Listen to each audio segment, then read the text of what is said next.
Ian, you'll be speaking. Please be welcomed on stage. Yeah, let's clap. Why not? Hello. Wonderful. You'll be speaking about the magic of SocialFi, more specifically how to empower communities through gamified experience. Please take it away. Welcome on stage. Thank you. Thanks, Alex. Love this stage. It's massive. It's a lot bigger than the one that we use in Manchester. We've got a disco ball as well. Hello, Scotland. It's great to have an event up in the north of the UK. Great for Web3. Shout out to Colin, who's on the front, working hard, not enjoying the fruits of his labour. So make sure you buy him a beer, and then hopefully he'll do it all again next year. And we can come back and do this all again. So this slide looks like it's a bit messed up, so there we go. Oh well. It basically just says what I'm going to talk about, which is SocialFi, gamified experiences, and so on. So we'll skip that one. As Alex said, my name's Ian. I'm from Manchester. I run the Manchester Blockchain Alliance. I am sorry about bringing the weather. It was sunny all week. We head up to Glasgow and it starts raining. That's Manchester for you. So when I'm not running the Manchester Blockchain Alliance, I'm running my agency, which is called Avark. It's a dedicated Web3 design agency established in 2020.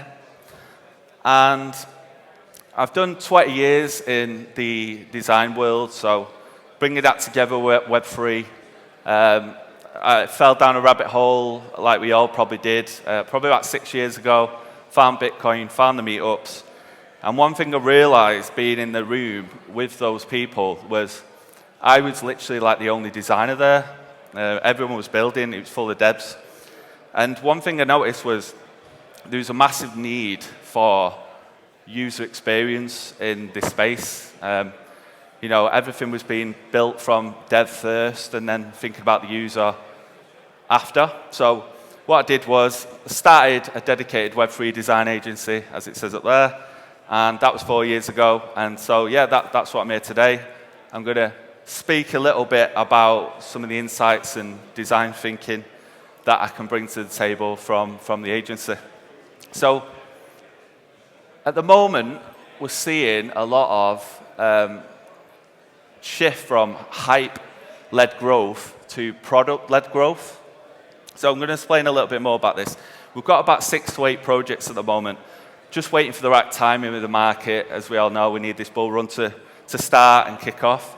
We've got about 6 to 8 projects, working with them on this sort of thing. So I'm going to share some insights that could help you with your project. And this has got a lot of memes in it. I don't think you can do a presentation in Web3 without memes. So here we go. So SocialFi. I only found out what this was 9 months ago. It's really hard to keep up with all the buzzwords in Web3, as we know. So put your hand up if you know what SocialFi is.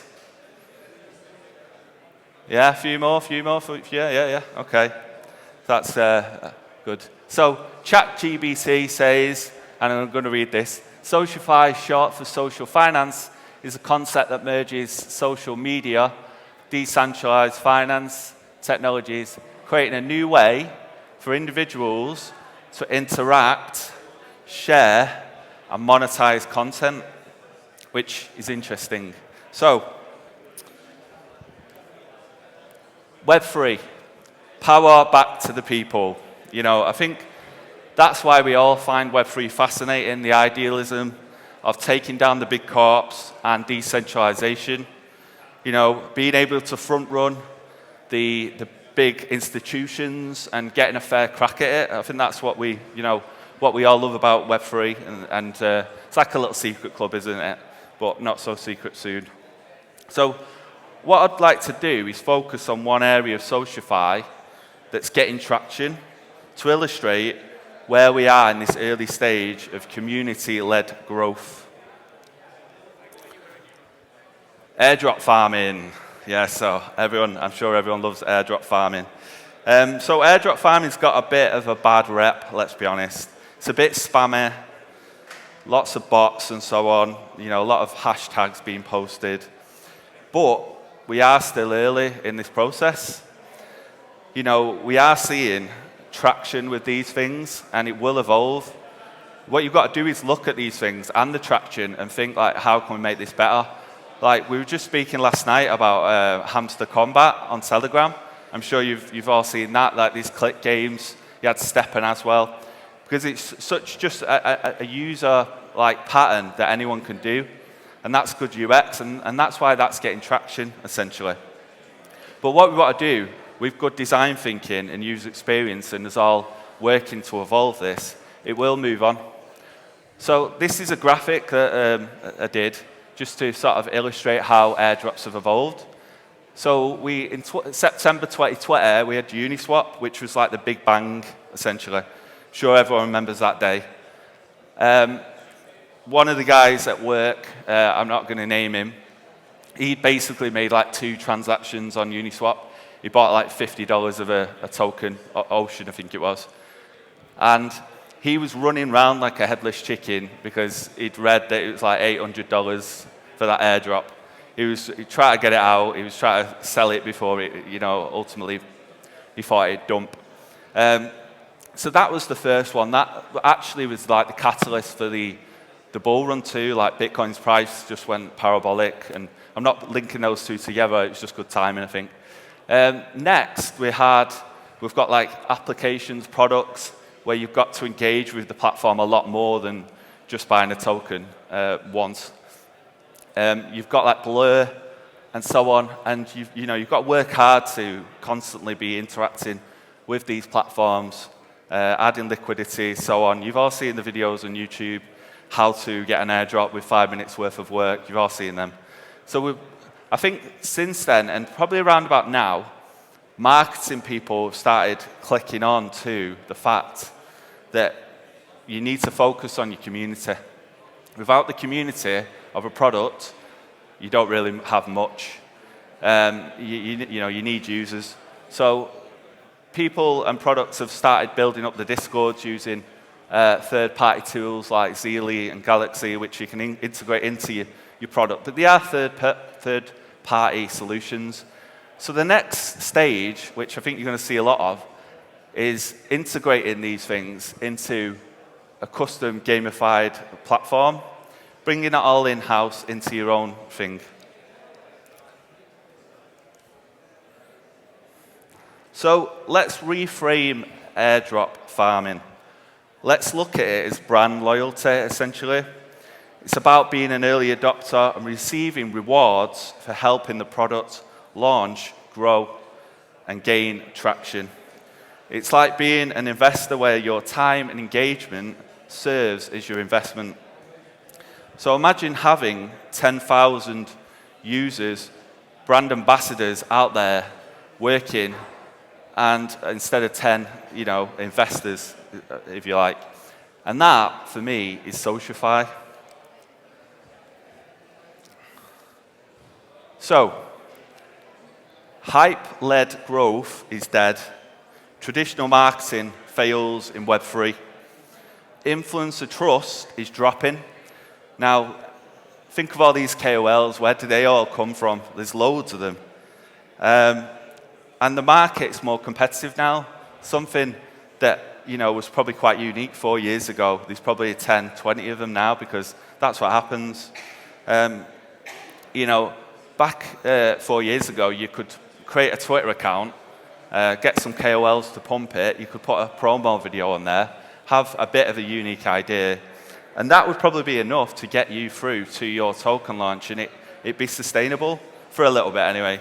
Not many of those are probably still around after the bear market, but that was what that was like back then. But it's clear a new approach is needed that blends community engagement with product experience to drive referrals.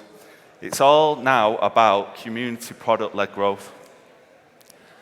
So let's do gamified experiences from the start.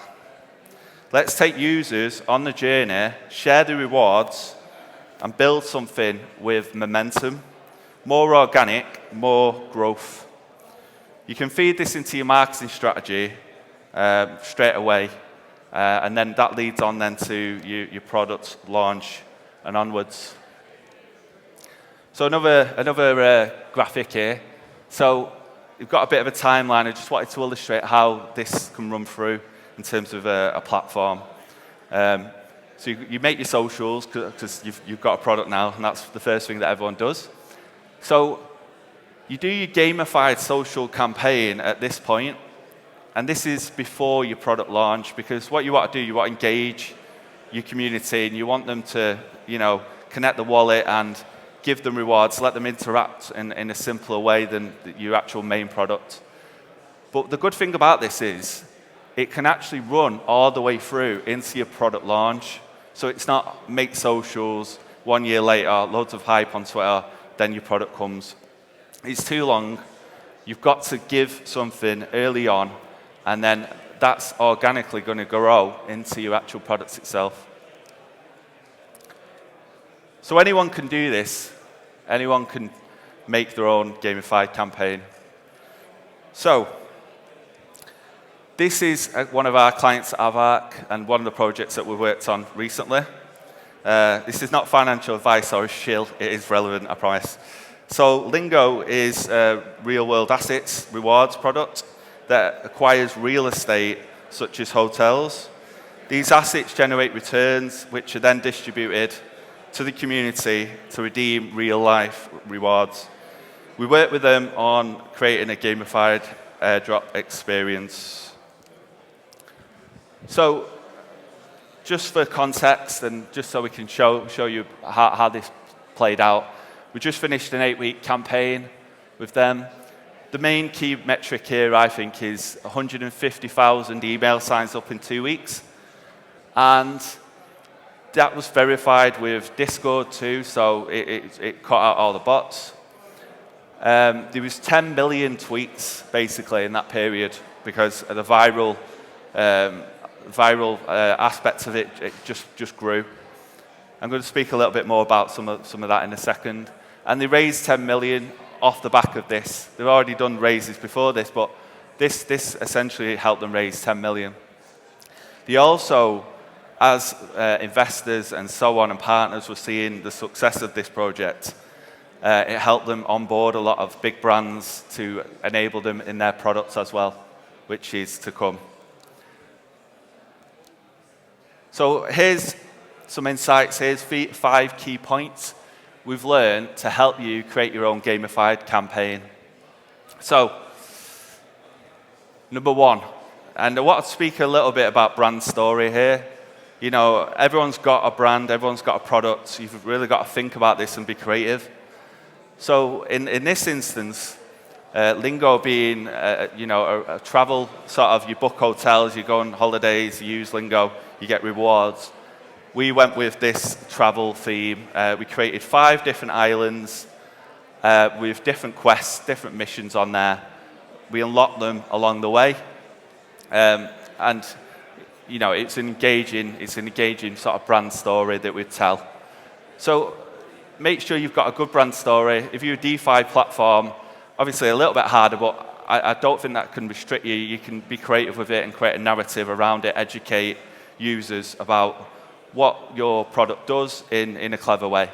So another bit about this is define what your XP is. So your product, your SocialFi platform needs its own XP.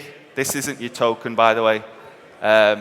So you give it a name. So for this one, we called it Air Miles. So you want to reward users with XP for doing tasks, referring people, so on. We all know about that. But you want to encourage them to create their own content as well. You want to give them the toolkit to be able to do that. So in this instance, and a tip that you could take, the Lingo team picked 10 tweets and sent them Air Miles for the best sort of engaging post, the most creative post. Someone actually made a song, a rap about Lingo. They went into the light paper, they found out some of the the benefits of it. They brought in some of the actual founders of the company, made it all rhyme. It was pretty good. Got 10,000 views that as well. Other people made merch and posted pictures wearing the merch. And then you've got, like all the graphics and memes and stuff like that was made. It really, engaged their own audience and kept that viral aspect of it moving. So, obviously, it's a game, and you want the gamification aspect of it. You really want the dopamine hit. And what we learned with this is you need a reason for them to keep coming back. So, in this instance, when people collected the rare miles in the bottom left, they would then get to spin on a wheel to win some of these cards with different scarcities. The more cards you collected, the more of the allocation of the airdrop that you'd get. And if you collected them all, which is bloody hard, you'd get the mythical card, which would then give you like a guaranteed allocation of the airdrop and some other perks too. So this is what the wheel looks like. It's random, spins, and then the card goes into the dashboard. So give them the first spin as well for free, get that dopamine hit, and they'll look at it and go, this is something different, it's creative, I'm enjoying it. So referral rate is the viral factor. That's probably obvious, but what you want to do is give them a small target to hit with the referrals. So in this instance, if you reach that first 10, you would get a special pre-sale price. So it's constantly incentivizing them, giving them bits and rewarding them. If they do 10, they're probably going to do 20, 25, and so on. But getting them going with that initial target, really helps with these types of things. And then the last one that I want to talk about is the gamified leaderboard, which creates healthy competition. This is really important because you want these metrics, you want users to see other people and them moving up the chart. You want to see where you are and move up. Have tiers, different tiers that they can reach, and they get different perks. These are the people that are working hard for your brand and product. So you want to look after them, and you want them to be recognized for that too. So the best bit about this too is, once this campaign's done, you don't need to throw this away. You can use this hierarchy of the users and take it through to your products also, because then you've got, you've got momentum. You can roll it through, and your users will love that. The fact that all that hard work they've gone through to get to that point will then feed through into your actual product too. It also helps you because you can find your super users as well, your most influential people, and you could work with them and start doing testing groups and so on. So, nearly wrapped up now. Key takeaways. Community product-led growth is the way to go. Forget hype growth. You can achieve this by empowering communities through gamified experiences and the magic of SocialFi. Integrate great design, gamified rewards, dopamine actions. You can keep the users hooked and drive organic growth via the most authentic acquisition source, word of mouth, and that is the most important thing. So that's me. I'm glad now I'm going to go and get a beer. But if you want to chat about this type of stuff or follow me on LinkedIn, scan the code. That probably won't work right now because it's on a big screen, but check me out on Linktree. It's just /Ian James Cox. Come and chat to me. I've got my Manchester Blockchain Alliance top on, and thank you. Cheers.